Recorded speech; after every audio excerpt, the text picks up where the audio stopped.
Welcome to Montreal Rocks. And today we are in the company of little Andy. Now, I'm excited to talk about so many things here today because this is a pretty big project that's been spanning about 10 years of your life. So, we're going to talk about the complete recordings of Hezekiah Procter from 1925 to 1930. Yes, you heard that right. Uh, and we're also going to talk a little bit about how everything was done. But first, I want to welcome to the show little Andy. You're well known here in Montreal in the country scene, the bluegrass scene, or the hootenanny scene, whatever you want to call it. Welcome to the show. Cool. Thank you for having me, Randall. I like to get to know my guests first by getting to know their childhood a little bit and what got them into music. So I'd like for you to picture yourself as a smaller version of like a little Andy. Yeah. And you're maybe listening to your parents' record collection or something. You're flipping through their uh, vinyl, CDs, tapes, 8-track, who knows? Is there a band or a song that really hit you differently that this was no longer music that you heard, but music that you felt? I mean, not really. In a lot of ways, I came from an unmusical household in that we didn't have music on that much. It sounds really traditional country singer of me to say, but I think my first memory of music, and in fact, maybe one of my first memories is being in the little church that we would go to most Sundays, which was opposite my parents' farm. And my dad was the caretaker of that church, I think because no one else would do it. And my mom was the organist. And so one of my first memories is not understanding why I couldn't sit beside my mom in church, and her finally saying, "No, it's fine. He can sit beside me while I play organ." And so one of my earliest memories, like I've tried to date this memory with my mother. I'm either 3 or 4 years old at the time, but is me sitting beside her in church while she plays the organ, and I just kind of sat there and got in her way. And that's one of my earliest memories, and it's absolutely my earliest musical memory. And then at the age of 13, you got your first box set of Robert Johnson. Uh, Yeah. what did you picture as you listened to songs like Crossroad Blues? What was going through your mind at that time? I mean, I was always a big record collector, like when my dad inherited from the farm an old gramophone, and the gramophone came with all the records that his family would have bought. And so my brother and sister and I liked it because we would wind up the gramophone with the arm on the side and play these fiddle tunes like Turkey in the Straw or uh, Hallelujah, I'm a Bum, all these old tunes that just seemed to come from another world. So that was my record collection as a kid. And when I got into music, when I started playing guitar when I was 11, uh, I think the complete Robert Johnson box set had just come out on cassette. Um, and I bought it because the picture of Robert Johnson on the cover, he just seemed to come from this entirely different world. Like this wasn't the world that Jimi Hendrix or Led Zeppelin or like Pearl Jam were coming from. Uh, he appeared ghostly and a bit dangerous. And then when you would listen to that music, and this would be true of the artists I got into after, like Jimmy Rogers or Hank Williams, there that music was just such a portal to another time. And I mean, the world just changed so much in the 20th century so quickly that it seemed like an entirely different world. And it took me so outside of the place I grew up and the rest of the crappy music that was in the media environment at that time, um, that you couldn't help but be touched by it and realize that this was something totally different. It was like a time machine to a whole other Yeah. planet almost. Yeah. And speaking of which, I mean, that's a whole other era, a whole different style of playing and singing. As you prepared for this project, what did you have to change in terms of your singing and your playing styles to fit that time period? Well, when we were starting to do the recording of the album, we set it up in this room and we were recording on a wire recorder, which is a machine from the 1930s that looks like a reel to reel tape machine with two spools going by, but it records into a piece of steel wire, not a piece of brown tape this big. And so we set that up. And then I realized that here we had the ability to set up nice microphones, ribbon mics, and run them to a tape machine. So I said, why don't we just track every song to two things at the same time, and give people the old version on the wire recorder and the new version, like the tape machine. But I always found that when we would listen to things back on the wire recorder, it just responded as a piece of technology to higher sounds, to tenor singing, whereas normally I'm a bass singer and my voice sits around where you hear it speaking. So I found it had to kind of become performance art in the recording studio, where I would be singing and then we'd stop a take and Sam, the banjo player, would say, "Were you Hezekiah on that track?" And we'd listen back. And when my voice would fall into its natural register, it didn't sound good. It didn't sound old. The wire recorder doesn't respond as well to picking up bass sounds. And so I'd have to sing at the top of my range, uh, which is uncomfortable. It was a way of getting into the character. You don't hear very many bass singers from that era It's specifically. like method acting, really.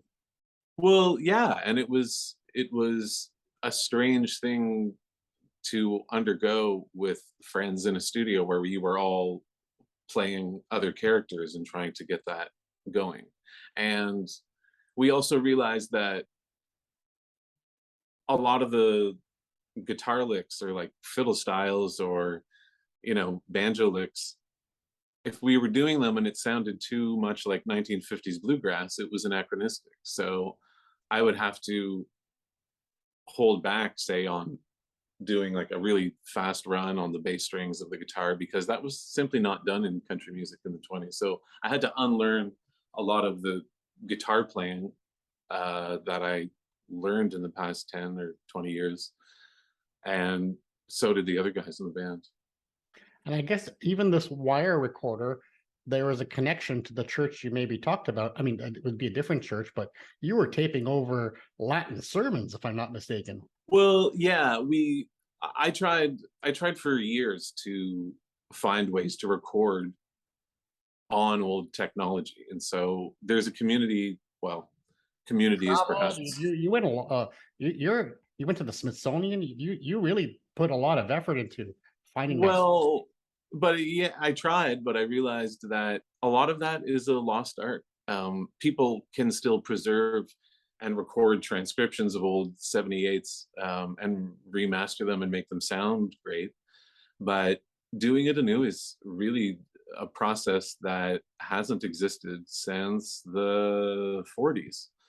Um, and in my regular band, um, the musicians who play with me, when we call ourselves Little Andy, the five guys in that band, the drummer Ben Casey is just the kind of guy who knows about everything vintage, particularly regarding technology. And he said, you should use a wire recorder, like try one of those. And I didn't know what it was, but he explained what it was to me. And then I said, are they easy to find? And he said, no, I've never seen one. So we put a Kijiji alert on one. And after around a year, a hit came up in Quebec City. So Ben hopped in his car that night and went to Quebec City. And it turned out to be an old cathedral in Quebec City that had been recording their sermons, I think, throughout the 40s and 50s on wire recorder. And so they didn't need that wire recorder anymore. They didn't want the sermons anymore. And so we listened to a bunch of those. But it was fun to see how people used these machines in the past. Even when I think of the picture, like the picture that's behind me or the picture on the book cover, that was done with a tintype process. And when I researched it, I found that there are over 30 steps involved, and each one takes about 15 minutes.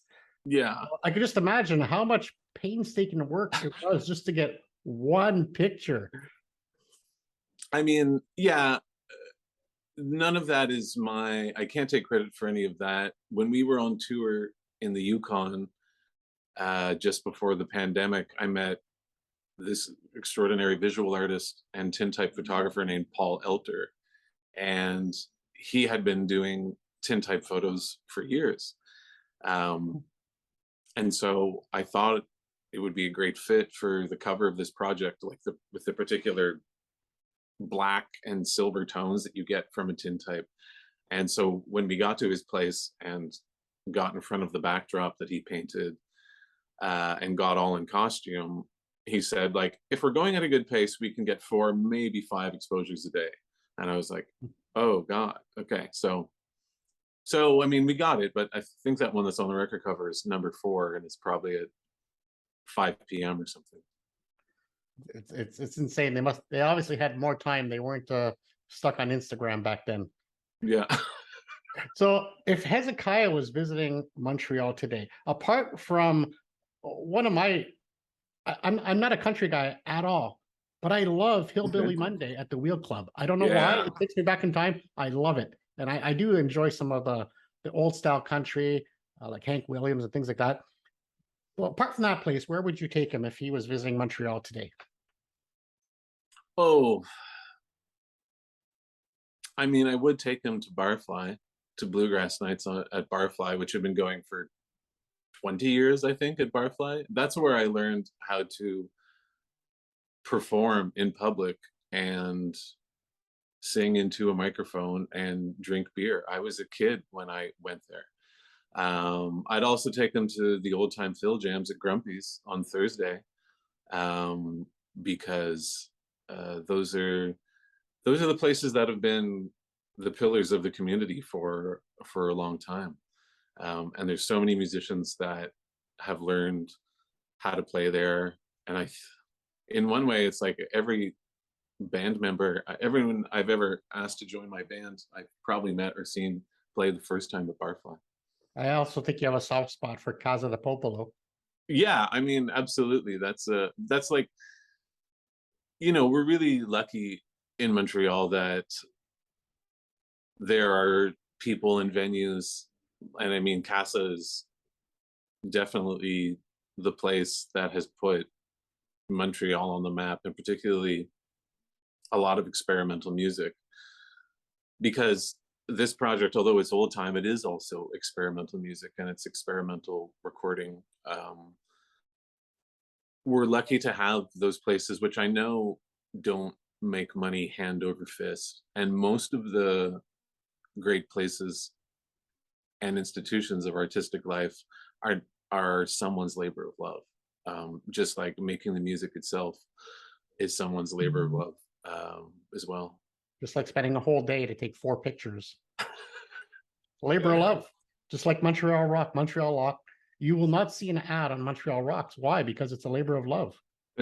No, it's a good thing to have. So in the story, Hezekiah traveled with the medicine show. Mhm. Must have seen strange things if we put ourselves in his head. Let's do it this way. We're going to ask you to put yourself in his head and just Sure. Yeah. remember his story a little bit and kind of bring us along with the ride as he was going from town to town. What do you think was Hezekiah's first memory? Yours was sitting next to your mom. What do you think his first memory of music would have been? I mean, as I imagined the character of Hezekiah Procter, he came out just from reading liner notes to all those great retrospective CD collections that companies like Old Hat Records or Bear Family Records put out. I've been the host of a radio show on CKUT for over a decade called the Country Classics Hour.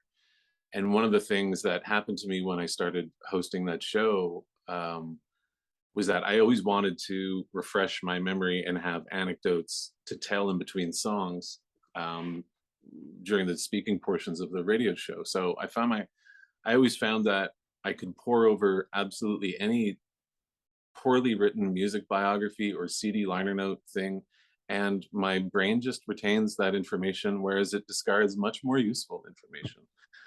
Um, so when I was so he's very much a amalgamation of people like Charlie Poole or Clayton McMicken or the Monroe Brothers.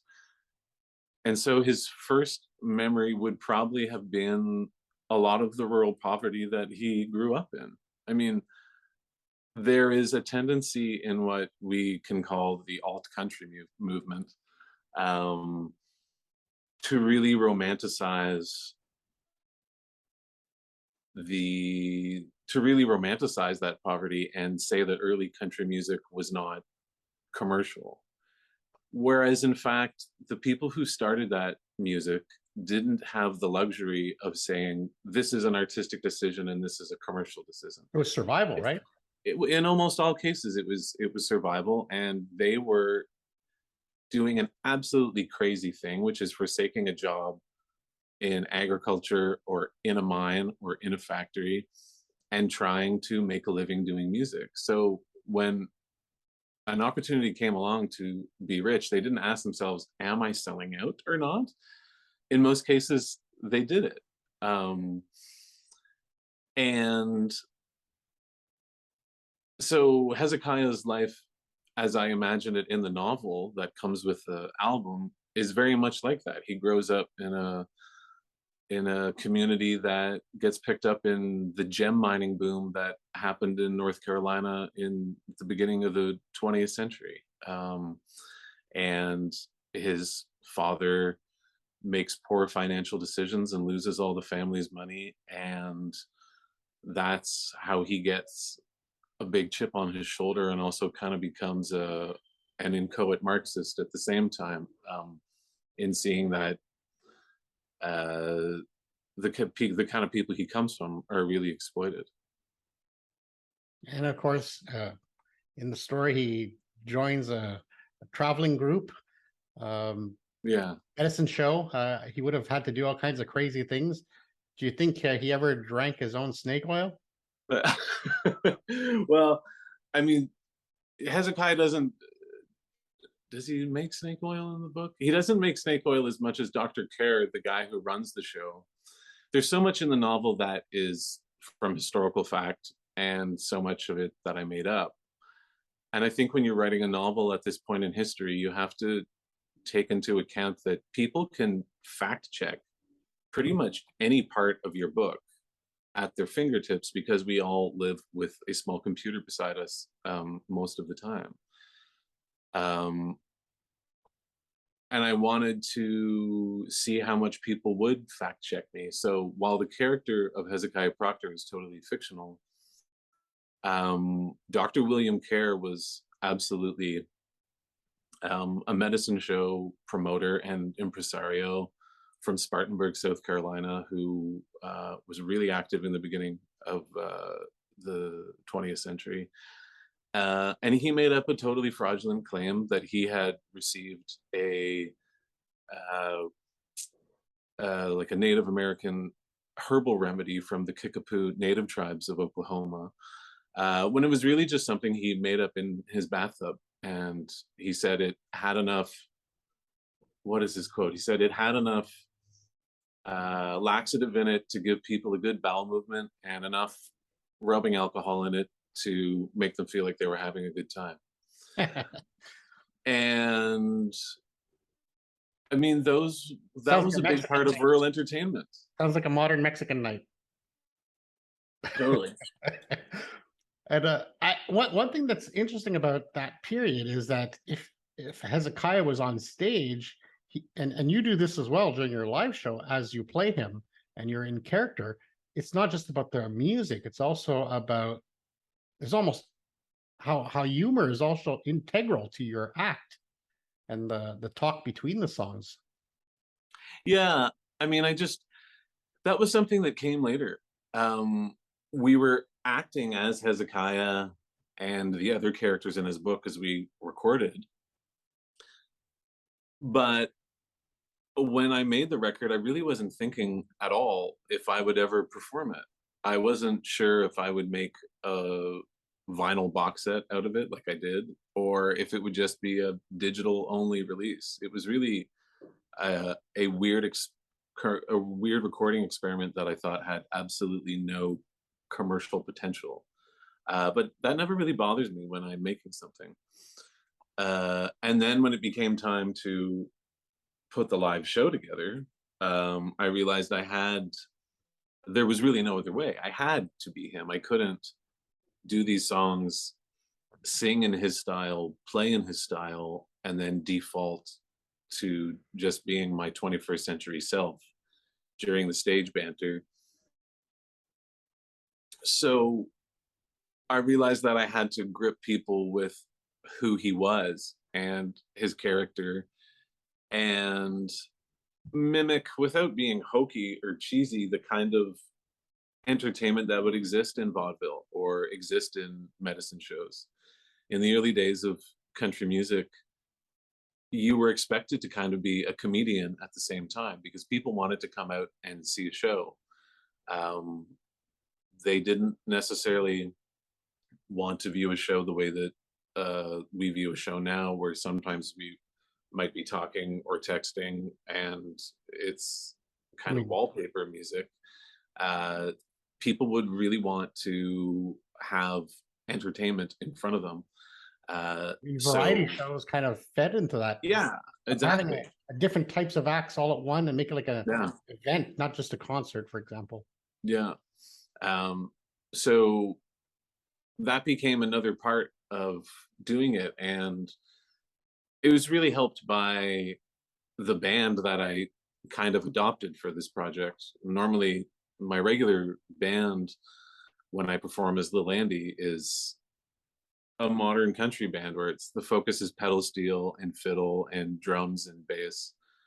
Um, but when I wanted to make this album, I had been a huge fan of a band called Shisham and Lotus and Son, who, if you've been to Canadian folk music festivals in the past 15 years, they're the darlings of that scene because they have studied banjo and old time fiddle styles more than anyone I'd ever seen, and I love them. And the fiddler from Shisham and Lotus and Son is named Tayar Frost, and he has the most extensive collection of haberdashery and old time clothing that I have ever seen, even at thrift stores That's in my cool. time. His father is a tailor and makes a lot of the clothes. So, and he's also tall like myself. So, when we started to do the tintype photo shoot for the album cover, he just brought me bags and bags and bags of clothes. And he's very knowledgeable about how a man would have worn a pocket watch circa 1910 and what side it would be on and what parts of the chain are visible and the different kinds of ways of tying a tie. So I totally depend upon him and his encyclopedic knowledge of that.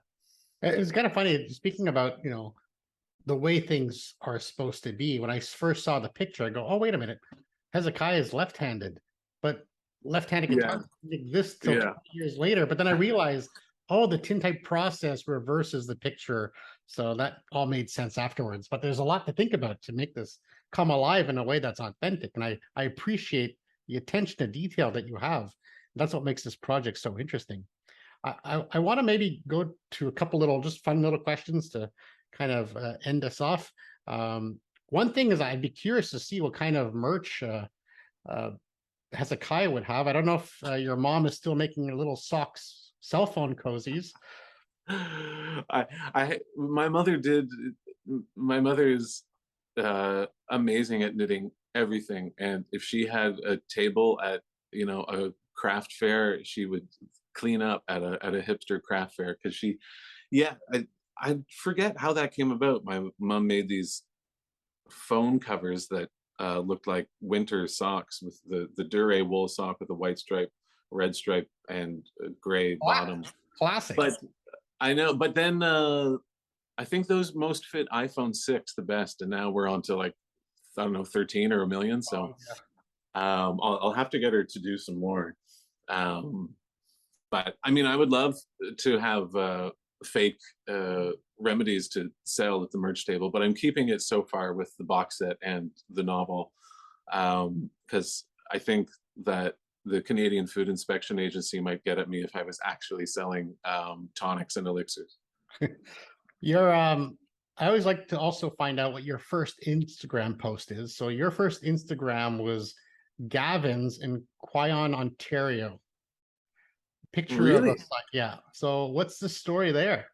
Uh, Quillon Quyon, thank is you where, for correcting me. and it's actually in Quebec. It's on the east side of the Ottawa River.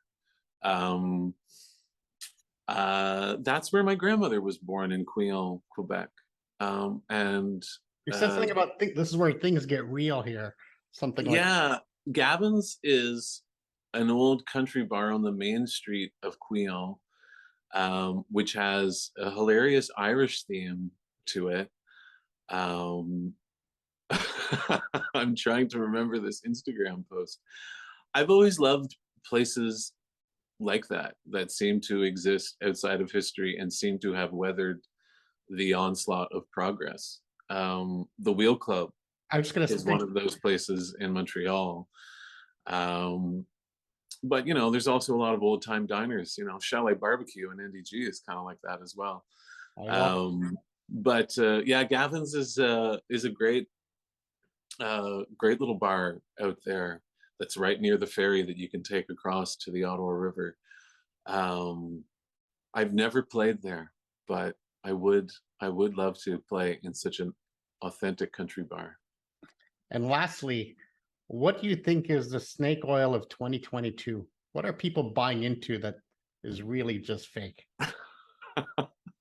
uh, well, I mean, we do spend an awful lot of money to buy packets of data and this thing called the internet, which is actually not a finite resource in itself.